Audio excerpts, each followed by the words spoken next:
Hello दोस्तों, नमस्ते। आपका अपना चैनल स्टडी विद के कुमार में स्वागत है। आज की इस वीडियो में हम लोकसभा और राज्यसभा के में अंतर के बारे में पता करेंगे। लोकसभा क्या होता है और राज्यसभा क्या होता है। वीडियो को पूरा देखिए और इसमें आपको हम 25 से 30 क्वेश्चन प्रोवाइड कराएंगे। केंद्र में विधायिका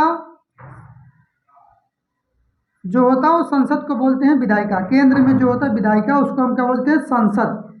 ठीक है। अनुच्छेद 79 में कहा गया है कि भारत में क्या होगा, एक संसद होगा।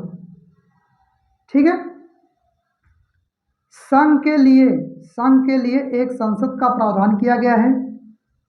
संघ के लिए एक संसद का प्रावधान किया गया जिसमें राष्ट्रपति तथा 2 सदन होंगे। राष्ट्रपति भी होगा और 2 सदन होगा।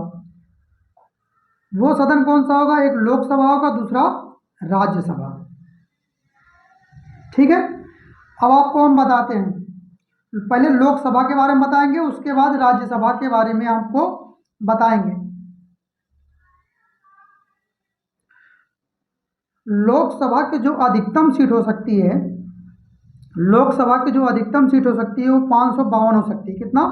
552 से अधिक नहीं हो सकता है। और इसमें जो चयनित जो सदस्य होते हैं, जो चयनित सदस्य होते हैं उनकी जो संख्या होती है वो कितना होता है, 545। 545 से ज़्यादा नहीं हो सकते हैं। अगर न्यूनतम आयु की बात की जाए तो 25 वर्ष होता है। ठीक है। लोकसभा में कार्यकाल कितना होता है, 5 वर्षों का होता है। अध्यक्ष कौन होता है? अध्यक्ष जो होता है स्पीकर होता है। लोकसभा का अध्यक्ष कौन होता है? स्पीकर होता है। अनुच्छेद 81 में कहा गया है कि लोकसभा के बारे में अनुच्छेद 81 में कहा गया है। शपथ कौन कराता है? शपथ राष्ट्रपति दिलाते हैं। लोकसभा के जितने भी सदस्य होते हैं उनका जो शपथ होता है वो राष्ट्रपति कराते हैं। ठीक है। इसे हम निम्न सदन भी बोलते हैं। लोकसभा को निम्न सदन बोलते हैं। ठीक है। और जो हमारे लोकसभा के जो सदस्य होते हैं उन्हें हम सीधे जनता द्वारा चुन के लाते हैं। किसके द्वारा लाते हैं? जनता द्वारा चुन के लाते हैं। अब आपको बताते हैं राज्यसभा। राज्यसभा की जो अधिकतम सीट होती है वो 250 होती है। ठीक है। कितना होती है? 250। अगर चयनित की बात किया जाए तो 245 चयनित होते हैं। ठीक। जिसमें से 12 सदस्य राष्ट्रपति द्वारा नामित किए जाते हैं। ठीक है। वो जो होते हैं साहित्य, विज्ञान, कला और सामाजिक सेवा में भागीदार होते हैं। ठीक है। अगर राज्यसभा की न्यूनतम आयु की बात किया जाए तो 30 वर्ष होता है। कितना? 30 वर्ष। कार्यकाल कितने वर्ष का होता है? 6 साल का होता है राज्यसभा का। इसमें जो अध्यक्ष होता है सभापति होता है। सभापति मतलब उपराष्ट्रपति। राज्यसभा में जो अध्यक्ष होता है वो कौन होता है? सभापति। अनुच्छेद 80 में राज्यसभा के बारे में बताया गया है। इसमें जो शपथ दिलाते हैं वो हमारे राष्ट्रपति दिलाते हैं। राज्यसभा के जो सदस्य होते हैं उनका शपथ राष्ट्रपति दिलाते हैं। राज्यसभा को हम उच्च सदन भी कहते हैं। क्या कहते हैं? उच्च सदन कहते हैं। राज्यसभा का जो चुनाव होता है वो जनता द्वारा अप्रत्यक्ष रूप से होता है। जनता द्वारा अप्रत्यक्ष रूप से होता है। ठीक है। अब आपको हम बताते हैं राष्ट्रपति। राष्ट्रपति की भारत में अधिकतम संख्या 101 हो सकती है, उससे ज़्यादा नहीं हो सकता है।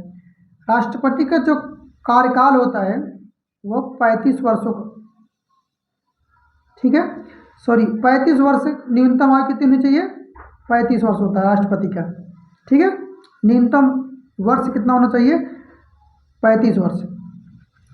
राष्ट्रपति का जो कार्यकाल होता है वो 5 वर्षों के लिए होता है, कितने वर्ष के लिए, 5 वर्ष के लिए।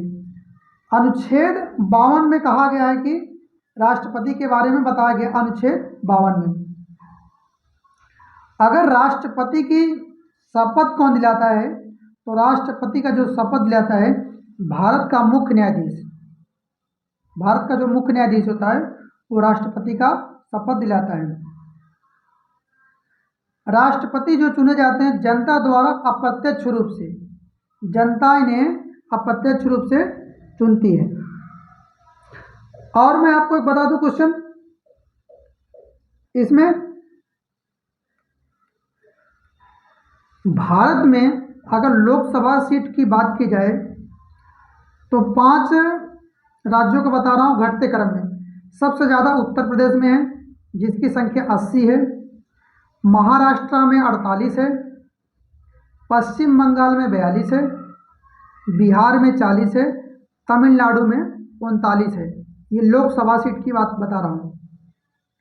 राज्यसभा की सीट की बात की जाए अधिकतम पूरे भारत में तो सबसे ज़्यादा उत्तर प्रदेश में 31, उसके बाद महाराष्ट्र में 19, उसके बाद तमिलनाडु में 18, पश्चिम बंगाल और बिहार में 16 सीटें हैं, ठीक है।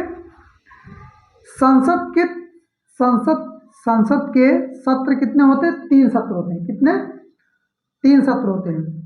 पहला होता है बजट सत्र जो फरवरी से मई के बीच में होता है, बजट सत्र फरवरी से मई के बीच में। दूसरा होता है मानसून सत्र जुलाई से सितंबर के बीच में, जुलाई से सितंबर के बीच में। तीसरा होता है शीतकालीन सत्र नवंबर से दिसंबर के बीच में। संसद के दोनों सदनों के बीच, संसद के दोनों सदनों के बीच अधिकतम 6 माह का अंतराल नहीं होना चाहिए। वीडियो अच्छा लगा हो चैनल सब्सक्राइब लाइक शेयर करना ना भूलें।